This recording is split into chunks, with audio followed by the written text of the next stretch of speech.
મિત્રો કહેવાય છે કે જ્યારે મેલડી માતાજી પ્રગટ થયા ત્યારે તેમનું કોઈ નામ જ ન હતું, તેમને ન નામી એટલે કે નામ વગરની દેવી તરીકે ઓળખવામાં આવતા.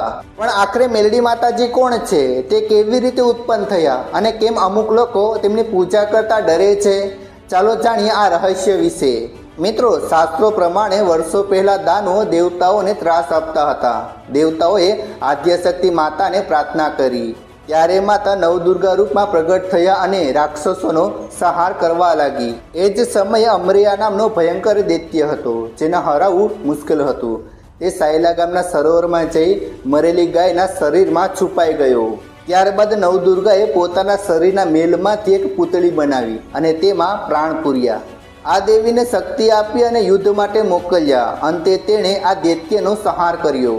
પણ જ્યારે તે પાછી આવી ત્યારે નવદુર્ગાઓએ તેની અવગણના કરી અને દુઃખી થઈને તે ભોલેનાથ પાસે પહોંચી, જ્યાં ભગવાન શિવે ગંગાજળથી તેમને શુદ્ધ કર્યા અને કહ્યું કે પોતાના હક માટે લડો.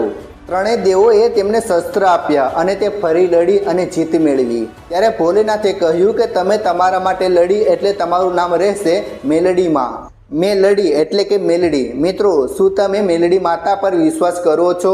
હા કે ના લખીને નીચે કમેન્ટ જરૂર કરજો અને ફોલો કરવાનું ભૂલશો નહીં.